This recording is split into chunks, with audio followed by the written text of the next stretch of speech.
Now we can start to create the assembly for the drivetrain. Start a new assembly in SolidWorks and add the side plate by finding the file and clicking the check mark to add it.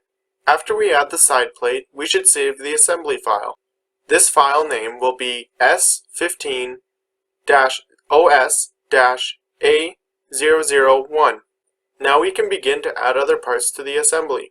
It is a good idea to add the more important parts of the assembly first. So next, we should add the wheels.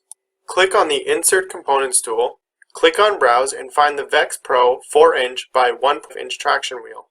For Symbotics members, go into our Dropbox CAD folder and find the standard parts. Go to VEX Pro, click Wheels, and locate the 4-inch traction wheel. This component will need to be drag and dropped because we do not want it to be fixed into place. Use the Mate tool to mate the center hole of the wheel concentric to the middle hole of the axle holes we created using the blocks. For now, do not add the other wheels. Find the 1/2-inch spacing hub in the VEX Pro standard parts and add it to the assembly. Mate the hub to the wheel so that it will not rotate around the wheel.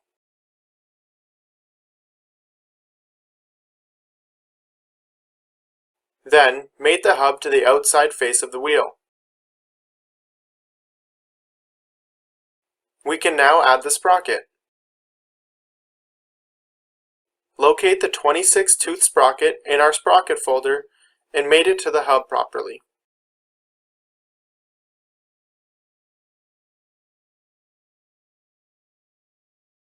Add a 1/2-inch hex bearing to the wheel so that it will roll on the axle.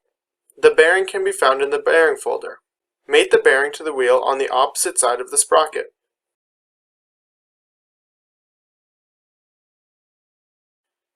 Now, instead of adding a second bearing, we can copy the bearing and mates we used to add the other. Right-click on the bearing and click on Copy the Mates. Now you can click on which surfaces you want it to be concentric to and which surfaces you want it to be coincident to, and press the check mark to add the new part. This is a very quick and easy way to add repetitive parts. We added all of these parts to the assembly. However, we want another one of these wheel assemblies on the other side of the drivetrain. The problem is, we already created this assembly inside of the drivetrain assembly. Instead of getting rid of this assembly and making it into a new assembly, we can add it to a new subassembly. Hold Shift or Control and click on all of the wheel's parts we would like to be added. Then right-click on one of them in the feature tree and then click on Form New Subassembly. This will make all of those parts into a new assembly file that we can use. Now we should save this file. Right-click on the file in the feature tree and open the assembly file. Click on the Save drop-down arrow and click on the Save As button. When the pop-up shows up, click OK so we can save it externally. Now save this assembly in our folder. The document name will be S15-OS-A002. Now we can go back to the drivetrain assembly and add this other assembly to it. You can create this assembly as a normal assembly and import it like you would for a part. However, for this example, I wanted to show you what you can do to make it its own assembly when you already made it inside of the other assembly. Now we are going to make the middle wheel. Open up the assembly of the first wheel and click on Save As. When a window pops up, click on the Save a Copy and Open so we can make a copy and change it. Rename this assembly S15-OS-A003. Now, when it opens your new file, you can use the Copy with Mates tool again to add the hub and sprocket.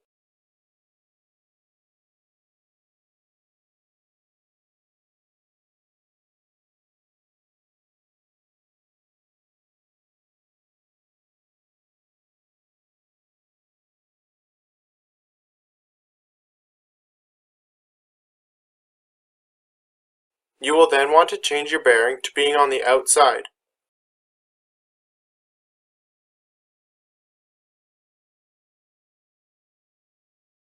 Add this middle wheel assembly to your drivetrain assembly and mate it to the middle axle hole.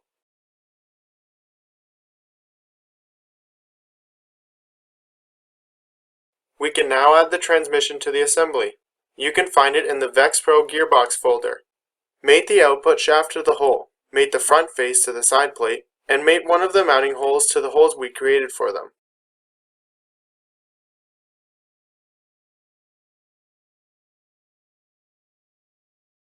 You can also add the 12th tooth double sprocket to the assembly, and then mate it to the output shaft of the transmission.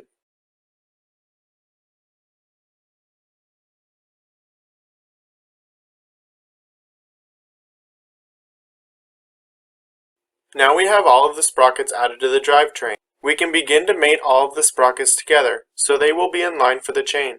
Mate the rear wheel sprocket to the outside sprocket of the double sprocket on the transmission.